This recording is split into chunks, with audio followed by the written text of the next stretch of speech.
evening.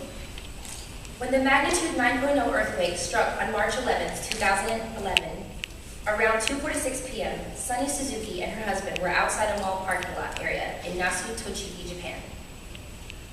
On March 16th, the Suzuki family started the Reach Japan project. Many organizations in the U.S. held fundraisers to aid those affected by the earthquake and tsunami shortly after. Above are pictures from the disaster. One shows the Suzuki family apartment the next day after the Fukushima nuclear plant explosion. They live 46 miles west of the Fukushima plant.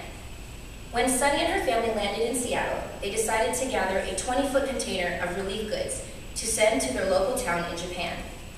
Traveling from Medford to Seattle, Eileen from the University of Washington gathered over 2,600 pairs of new socks with individual messages enclosed both in Japanese and in English.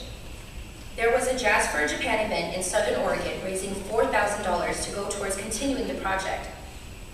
Japan International Food for Hungry and Bread Akimoto in Nasu, Tochigi, Japan received the container, and all material aid was sorted and delivered to each person in the disaster.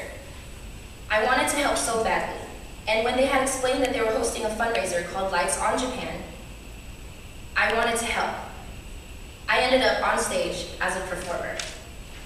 It was such a success. The entry fee was $10, and the money would go towards purchasing labels. These labels were put on a can of Everfresh bread. There had been rumored that the organizations that were supposedly raising money for Japan relief had not been following through with purchasing goods and delivering them to Japan in the areas that needed them. There were still material goods that were getting delivered, but what is the main thing people need to survive? That's food and water. This Everfresh bread is a canned bread that lasts for 3 years. They come in several flavors such as strawberry, orange jam, and chocolate, which was my favorite.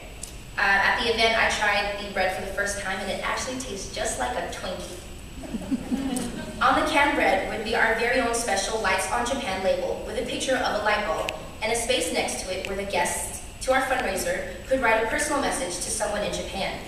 The money raised would purchase the labels, send them back to Japan to the bakery that made the bread, and the bakery would then stick the labels on the canned bread and deliver to those in need. I'm so proud to be part of the team of Lights on Japan and decided that I not only want to make myself useful for just this one event, but I wanted to get my hands on and just reach out to every community out there to get them to help.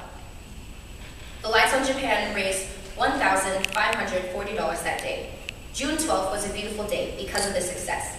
As you can all see, we can all make a difference.